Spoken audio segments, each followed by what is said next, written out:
فاسألوا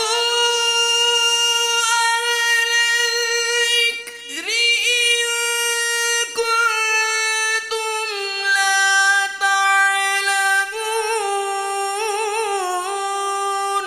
تو اے لوگو علم والوں سے پوچھو اگر تمہیں علم نہ ہو۔ صلوا علی الحبیب صلی اللہ علی محمد صلی اللہ علیہ وسلم۔ الحمدللہ رب العالمین والصلاة والسلام علی سید الانبیاء والمرسلین، اما بعد فاعوذ باللہ من الشیطان الرجیم، بسم اللہ الرحمن الرحیم۔ الصلاة والسلام علیکہ یا رسول اللہ وعلی آلکہ وصحابکہ یا حبیب اللہ۔ وَلَا تَأْكُلُوا أَمْوَالَكُمْ بَيْنَكُمْ بِالْبَاطِلِ وَتُدْلُوا بِهَا إِلَى الْحُكَّامِ لِتَأْكُلُوا فَرِيقًا مِّنْ أَمْوَالِ النَّاسِ بِالْإِثْمِ وَأَنْتُمْ تَعْلَمُونَ۔ اور آپس میں ایک دوسرے کا مال ناحق نہ کھاؤ اور نہ حاکموں کے پاس ان کا مقدمہ اس لیے پہنچاؤ کہ لوگوں کا کچھ مال ناجائز طور پر کھا لو جان بوجھ کر۔ ہم کیا کرتے ہیں،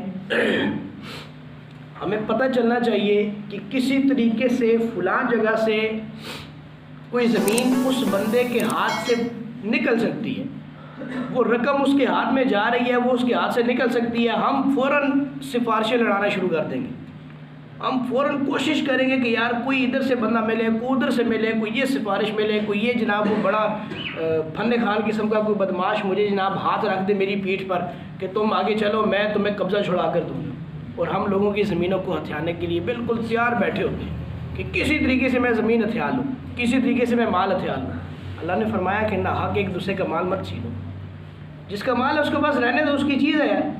آپ کیوں اس پر نظریں گاڑے بیٹھے ہو کہ بس مجھے موقع ملتا جائے اور میں جناب بلی کی طرح جھپٹوں اور چیز اٹھا کے بھاگ جاؤں؟ ایسا نہ کریں، جو چیز جس کی ہے وہ اسی کی ہے، وہ اس کے پاس رہنے دیں، آپس میں ایک دوسرے کا مال ناحق نہ کھائیں بالکل۔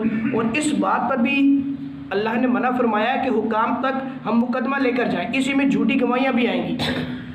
جو آج کل ہماری اس کورٹ کے چہری میں 50 روپے پر ہمارے گواہ بک رہے ہیں نا، وہ بھی اسی کھاتے میں ہیں۔ جھوٹی گواہیاں کسی کے بارے میں دے دی جناب، اور ہماری عدالتیں بھی، ہماری جو کورٹ کچہریاں ہیں، عدالت اس کو کہنا بھی نہیں چاہیے، وہ کورٹ ہے، انگریزی کورٹ، برٹش کورٹ۔ اس کورٹ کے اندر جو قانون ہے وہ بالکل اندھے کا اندھا ہے، بالکل سامنے نظر آ رہا ہے کہ یہ بندہ رائٹ پر ہے، لیکن نہیں جی گواہی اس نے دے دی ہے۔ اور بھائی یہ بھی تو دیکھو وہ گواہی دینے کے قابل بھی ہے۔ گواہیاں دینے کا شریعت نے ایک معیار مقرر کیا کہ کون بندہ گواہی دے سکتا ہے کون نہیں دے سکتا، اور اس معیار پر اگر پرکھا جائے تو میرے خیال میں پاکستان میں سے شاید 90% لوگ خارج ہو جائیں گے، گواہی دینے کے معیار پر پورے نہیں اترتے۔ ایسی جناب بس اللہ ہمیں ہدایت عطا فرمائے کہ ہم آپس میں ایک دوسرے کا جو ہے نا وہ مال نہ حق نہ کھانے والے ہوں، نہ جھوٹی گواہیاں بنانے والے ہوں۔ ہم حکام سے تعلقات اسی لیے بناتے ہیں، کسی وڈیرے کو، کسی جناب سرکاری آفیسر کو ہم گھر میں کھانے کے لیے کیوں بلاتے ہیں؟ کیا مطلب ہمارے پاس مال اتنا زیادہ ہو گیا؟ کسی غریب کو کیوں نہیں بلاتے دعوت پہ؟ اپنے پڑوسی کو کیوں نہیں بلاتے؟ سرکاری آفیسر کو بلائیں گے اور اس پر بڑا ناز کریں گے، اس کے ساتھ سیلفیاں بنا کر اپنی جناب فیس بک اور واٹس ایپ کی زینت بنائیں گے کہ جناب میں فلاں کے ساتھ مل کے آیا ہوں، فلاں کو کھانا کھلا کے آئے ہیں، فلاں سے کھانا کھا کے آیا۔ کیوں؟ اس لیے تاکہ لوگ مجھ سے ڈر کے رہیں، میں جناب وقت ضرورت پر ان تصویروں کو لوگوں کو دکھا کر اپنے فوائد حاصل کر سکوں۔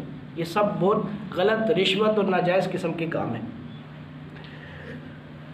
اللہ آگے نہ فرماتا ہے یسألونک عن الاہلہ، تم سے نئے چاند کو پوچھتے ہیں، نئے چاند کے بارے میں معلومات حاصل کرتے ہیں کہ نیا چاند کیا ہے۔ قل ہی مواقیت للناس والحج، تم فرما دو وہ وقت کی علامتیں ہیں لوگوں کے لیے اور حج کے لیے۔ ولیس البر بان تأتوا البیوت من ظہورها ولکن البر من اتقی، اور یہ کچھ بھلائی نہیں، نیکی نہیں کہ گھروں کی پچھلی دیوار توڑ کر آؤ، ہاں بھلائی تو پرہیزگاری ہے۔ وَأْتُوا الْبُيُوتَ مِنْ أَبْوَابِهَا، اور گھروں میں دروازوں سے آؤ۔ وَاتَّقُوا اللَّهَ لَعَلَّكُمْ تُفْلِحُونَ، اور اللہ سے ڈرتے رہو اس امید پر کہ تم فلاح پاؤ۔ یہ کیا ہے جی؟ اس میں یہ حضرت معاذ بن جبل اور ایک اور دوسرے صحابی ہیں، ان کے سوال کے جواب میں یہ آیت نازل ہوئی۔ انہوں نے چاند کے بارے میں پوچھا تھا کہ یا رسول اللہ صلی اللہ تعالیٰ علیہ وسلم یہ چاند کیا ہے؟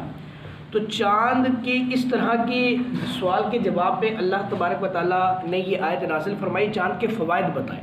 یہ تو نہیں بتایا کہ چاند کیا ہے، یہ اس کے فوائد بتائیں کہ چاند کا فائدہ کیا ہے۔ فائدہ یہ ہے کہ چاند جو ہے وہ وقت بتاتا ہے، جب پتلا ہے باریک ہے تو وہ اس کی ابتدائی تاریخیں ہیں، جب روشن ہے تو وہ اس کی درمیانی تاریخیں ہیں، جب وہ چھپ جائے تو وہ اس کی آخری تاریخیں ہیں۔ یہ چاند کے فوائد بتائے۔ اور پھر یہ چاند جو ہے اسی سے ہمارے سارے معاملات ہیں، حج کے معاملہ بھی اسی سے ہی ہے، روزے رکھنا، عید کا معاملہ کرنا، پھر بچوں کو جو عورتیں دودھ پلاتی ہیں ان کی مدت بھی اسی سے ہی ہے، پھر ان کی عدت کی مدت وہ بھی اسی چاند کی تاریخوں سے ہی ہے۔ مطلب جتنے بھی ہمارے معاملات ہیں ان کو دیکھا جائے تو وہ سارے چاند کی گھٹنے بڑھنے سے ہی تعلق رکھتے ہیں۔ تو یہ چاند کے فوائد اللہ تبارک و تعالیٰ نے ذکر فرمائے کہ یہ چاند وہ چاند ہے کہ جو اس کی علامتیں جو ہیں وہ لوگوں کے لیے وقت بتاتی ہیں۔ پھر شروع اسلام میں، بلکہ اسلام سے پہلے زمانہ جاہلیت میں یہ ہوتا تھا کہ اگر وہ حج کے لیے احرام باندھ لیں تو احرام باندھنے کے بعد وہ کیا کرتے تھے، اب اگر ان کو کسی کام سے واپس گھر میں آنا پڑا، گھر سے نکل گئے احرام باندھ کر، اب اگر گھر میں آنا پڑا تو وہ سیدھے دروازے سے نہیں آئیں گے، وہ کیا کریں گے، وہ گھر کی پچھلی دیوار توڑیں گے، پچھلی دیوار توڑ کر اندر داخل ہوں گے، اور وہ اس بات کو نیکی سمجھتے تھے۔ اللہ نے فرمایا کہ یہ کوئی نیکی نہیں ہے، نیکی کیا ہے، تم تقوی کے کام کرو، بھلائی کے کام کرو۔ یہ کون سی نیکی ہے جناب تم اپنی پچھلی بنی بنائی دیوار کو توڑ کے اس میں سے اندر داخل ہو رہے ہو؟ یہ جاہلانہ رسمیں ہیں، ان کو نہ اپنایا جائے۔ اور صحیح کام کیا ہے، اللہ نے فرمایا کہ تم کیا کرو، سیدھے دروازے سے آؤ، کوئی کام پڑ گیا واپس آنا پڑ گیا، بھائی سیدھے دروازے سے اندر آؤ، اپنا کام کرو، دوبارہ پھر چلے جاؤ۔ یہ کوئی مسئلہ نہیں ہے کہ تم جناب ایک دفعہ احرام باندھ کے گھر سے نکل گئے تو اب گھر میں داخل نہیں ہو سکتے، گھر میں داخل تو ہو ہی گئے نا، آگے سے داخل ہوئے یا پیچھے سے داخل ہوئے، یہ کوئی نیکی نہیں ہے۔ یہ اس طرح کی باتیں کرنے کا ایک مقصد یہ بھی ہوتا ہے کہ جو ہمارے زمانے میں بھی جاہلانہ رسمیں پھیلی ہوتی ہیں ان کو روکا جائے، ان کو کاٹا جائے۔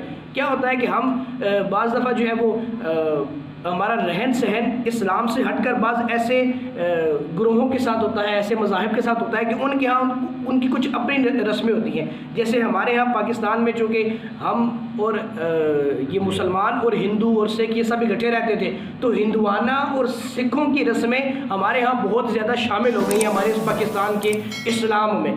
اسلام میں تو سوری کیا کہیں گے، ہمارے جو دوسرے رسم و رواج ہیں جیسے شادی ہے، بیاہ ہے، اور جو دوسری رسمیں ہیں، ان میں بہت ساری ایسی رسمیں شامل ہو گئی ہیں جو وہ ہندوانہ تھیں، وہ سکھوں والی رسمیں تھیں۔ جیسے مثال کے طور پہ مہندی کرنا، مہندی کا اسلام میں کہیں کوئی ذکر نہیں ہے، کوئی مہندی نہیں ہے، یہ ہندوؤں کی رسم تھی، اس کو ہم نے یہ تیل مہندی ہے جی، یہ فلانی مہندی ہے جی، یہ وہ پیلی پیلی پتہ نہیں کیا اوبڈن لگانا ہے جی، یہ سب شادی کی فضولیات قسم کی رسمیں ہیں۔ شادی کی رسم صرف کیا ہے اسلام کی، نکاح کرنا، ولیمہ کرنا، بس جائیں نکاح کریں، بچی کو اپنے گھر لے کر آئیں، اگلے دن ولیمہ کر دیں، بس یہ 2 رسمیں ہیں۔ اور یہ 2 رسمیں بالکل سیدھی سادھی۔ اس میں سب سے افضل طریقہ کیا ہے، سرکار کے ہاں بھی یہ ہوتا تھا، اور اس کے بعد اسلام میں یہی طریقہ رائج ہے کہ نکاح مسجد میں ہوتا تھا۔ مسجد میں آ جاؤ، کسی بھی نماز کے بعد آ جاؤ، نماز کے بعد نکاح کرو، گھر جاؤ، وہاں سے جو لڑکی ہے اس کو لے کر اپنے گھر چلے جاؤ، اگلے دن آگے ولیمہ کر دو۔ یہی سنت ہے، یہی شادی کی رسمیں، باقی جو کچھ بھی ہے جتنا بھی ہے وہ سب فضول ہے۔ اور آپ کو اس بات میں ایک وہ ہوگا کہ آپ دیکھیں جب تک ہمارے ہاں کیا تھا کہ یہ موبائل اور کیمرے نہیں تھے، کیمرہ کچھ پہلے آیا اور اس کے بعد ابھی موبائل داخل ہو گیا، جب یہ 2 چیزیں نہیں تھیں تو ہماری شادیاں بڑی سادی قسم کی ہوتی تھی۔ آپ پچھلے دور میں چلے جائیں نا، اپنے دور میں چلے جائیں، جو بزرگ حضرات بیٹھے ہوئے ہیں وہ اپنے دور میں چلے جائیں، اپنے دور کی شادیوں کو دیکھیں، کتنی سادی شادیاں تھیں، بالکل کم خرچے والی اور سادی قسم کی شادیاں۔ آج جب سے یہ کیمرہ آیا تو اب کیمرے میں لیڈیز نے اور جینٹس دونوں نے کیا کرنا ہے، خوبصورت دکھنا ہے، میری تصویر بڑی اچھی آنی چاہیے، میں جناب سب سے خوبصورت دکھنا چاہیے ہوں۔ تو کیا ہوا، رسمیں بڑھ گئیں، ہمارے خرچے بڑھ گئے، ہماری شادیاں مہنگی ہو گئی، زنا عام ہو گیا۔